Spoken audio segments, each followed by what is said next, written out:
Health insurance policy కొనాలంటే చాలా కన్ఫ్యూజింగ్గా ఉంటుంది కదా. మార్కెట్లో వందల పాలసీలు, ఏది మంచిదో ఏది కాదో అస్సలర్థం కాదు.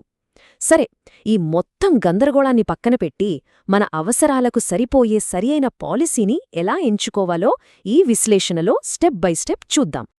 పాలసీ కొనాలి అనుకోగానే మనందరి మైండ్లోకి వచ్చే ఫస్ట్ క్వశ్చన్ ఇదే: ఇండియాలో బెస్ట్ హెల్త్ ఇన్సూరెన్స్ కంపెనీ ఏది అని. మనం గూగుల్లో వెతికేది కూడా ఇదే. కానీ ఒక్క నిమిషం ఆగండి, అసలు మనం అడగాల్సిన ప్రశ్న అది కాదు. ఎందుకంటే బెస్ట్ కంపెనీ అనొకటుండదు, మన పర్సనల్ అవసరాలకు కరెక్ట్గా సెట్ అయ్యే బెస్ట్ పాలసీ మాత్రమే ఉంటుంది.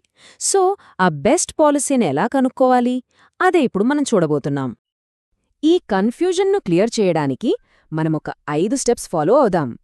ఫస్ట్, ఏ టైప్ పాలసీ కావాలో చూస్తాం. తర్వాత చాలామంది తెలియకుండా ఇరుక్కుపోయే గ్రూప్ పాలసీ ట్రాప్ గురించి తెలుసుకుందాం. ఆ తర్వాత కొన్ని కష్టమైన పదాలను సింపుల్గా అర్థం చేసుకుని ఫైనల్గా ఒక మంచి పాలసీని సెలెక్ట్ చేసుకోవడానికి ఒక ఫ్రేమ్వర్క్ తయారు చేసుకుందాం. రైట్, ఫస్ట్ స్టెప్, మనం తీసుకోవాల్సిన మొదటి అతి పెద్ద నిర్ణయం ఏంటో చూద్దాం.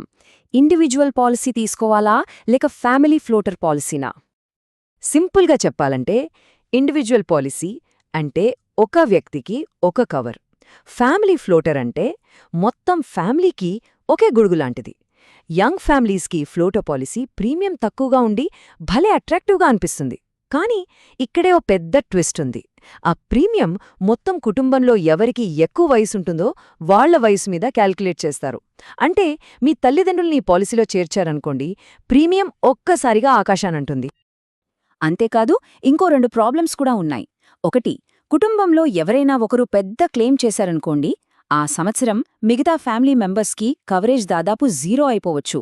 రెండోది, మీ పిల్లలకి 25 ఏళ్లు రాగానే వాళ్ళు ఆటోమేటిక్గా ఈ పాలసీ నుండి బయటకొచ్చేస్తారు. అప్పుడు వాళ్ళకి కొత్తగా ఇండివిజువల్ పాలసీ తీసుకోవాల్సిందే. సో ఈ పాయింట్స్ తప్పకుండా గుర్తుపెట్టుకోవాలి. సరే, ఇప్పుడు మనం ఈ మొత్తం డిస్కషన్లోనే చాలా ఇంపార్టెంట్ పాయింట్కొచ్చేసాం. చాలామందికి తెలియని, కాని తెలియకపోతే చాలా నష్టపోయే విషయమిది. అదే రీటైల్ పాలసీకి, గ్రూప్ పాలసీకి ఉన్న తేడా. ఈ డిఫరెన్స్ చాలా జాగ్రత్తగా వినండి. రీటైల్ పాలసీ అనేది మన సొంత ఇంటిలాంటిది. డాక్యుమెంట్లో ప్రపోజర్ అంటే ప్రతిపాదకుడు దగ్గర మన పేరుంటుంది. ఇది మన ఆస్తి. దీన్ని మనం ఎప్పుడైనా ఏ కంపెనీకైనా మార్చుకోవచ్చు. కానీ బ్యాంకులో అమ్మే గ్రూప్ పాలసీ ఉందే, అది అద్దె ఇల్లు లాంటిది. ఓనర్ బ్యాంకు, మనం కాదు. దానిమీద మనకు 0 కంట్రోల్ ఉంటుంది.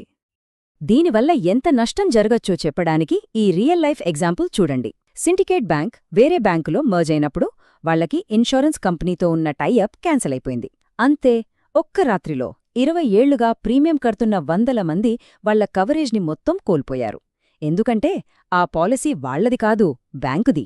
ఒక్కసారి ఊహించుకోండి, మన పాలసీకి ఇలా జరిగితే పరిస్థితినేంటి? మరి మీ పాలసీ ఏంటో ఎలా తెలుసుకోవాలి? చాలా సింపుల్. ఇప్పుడే మీ పాలసీ డాక్యుమెంట్ తీసి ప్రపోజర్ నేమ్ లేదా ప్రతిపాదకుని పేరు అనే కాలంలో ఎవరి పేరుందో చూడండి. మీ పేరుందా? గ్రేట్, అది రీటైల్ పాలసీ, సేఫ్. బ్యాంక్ పేరుందా? అయితే అది గ్రూప్ పాలసీ. వెంటనే చెక్ చేసుకోండి. ఓకే, నెక్స్ట్ సెక్షన్కి వెళ్ళిపోదాం.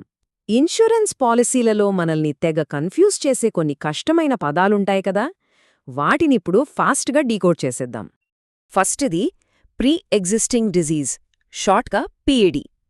అంటే పాలసీ తీసుకునే ముందే మీకు ఉన్న జబ్బులు, ఉదాహరణకి బీపీ, షుగర్ లాంటివి.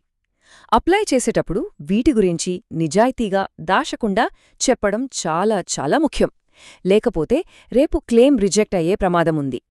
వెయిటింగ్ పీరియడ్ అంటే పాలసీ తీసుకున్న వెంటనే మీకు ముందునుంచే ఉన్న జబ్బులకి ట్రీట్మెంట్ కవర్ అవ్వదు. దానికోసం కొన్ని సంవత్సరాలు ఆగాలి. ఈ వెయిటింగ్ పీరియడ్ కంపెనీని బట్టి 2, 3 లేదా 4 సంవత్సరాల వరకు ఉండొచ్చు. నెట్వర్క్ హాస్పిటల్స్ అంటే ఇన్సూరెన్స్ కంపెనీతో టైఅప్ ఉన్న హాస్పిటల్స్ అనమాట. వీటిలో అడ్మిట్ అయితే మన జేబులోంచి ₹1 కూడా కట్టక్కర్లేదు. ఇన్సూరెన్స్ కంపెనీనే డైరెక్ట్గా హాస్పిటల్కి బిల్ పే చేస్తుంది. దీన్నే మనం క్యాష్లెస్ ట్రీట్మెంట్ అంటాం. క్లెయిమ్ సెటిల్మెంట్ రేషియో లేదా CSR, ఇది చాలా ఇంపార్టెంట్ నంబర్. ఒక కంపెనీకొచ్చిన 100 క్లెయిమ్స్లో వాళ్లు ఎన్ని సెటిల్ చేశారు అని చెప్పే పర్సెంటేజ్ ఇది. ఈ నంబర్ ఎంత ఎక్కువగా అంటే ఒక 95% పైన ఉంటే ఆ కంపెనీ అంత నమ్మకమైనది అని మనం అర్థం చేసుకోవచ్చు. సరే, ఇప్పటిదాకా మనం నేర్చుకున్న పాయింట్స్ అన్నింటినీ కలిపి ఒక ప్రొఫెషనల్లా పాలసీలను ఎలా కంపేర్ చేయాలో ఇప్పుడు చూద్దాం. ఒక సింపుల్ ఫ్రేమ్వర్క్. ఇక్కడ చాలామంది ఒక పెద్ద తప్పు చేస్తారు. బ్రోషర్లో కంపెనీకి దేశవ్యాప్తంగా 10,000 హాస్పిటల్స్ ఉన్నాయని చూసి ఇంప్రెస్ అయిపోతారు. కానీ అసలు పాయింట్ అది కాదు. ఆ 10,000లో మన ఏరియాకి దగ్గర్లో మనకు అందుబాటులో ఎన్ని ఉన్నాయి అన్నదే ముఖ్యం. ఈ చార్ట్ చూడండి, మీకు క్లియర్గా అర్థమవుతుంది. ఇన్షూరర్ ఏకి దేశవ్యాప్తంగా 16,500 హాస్పిటల్స్ ఉన్నాయి, కానీ ఢిల్లీలో కేవలం 650.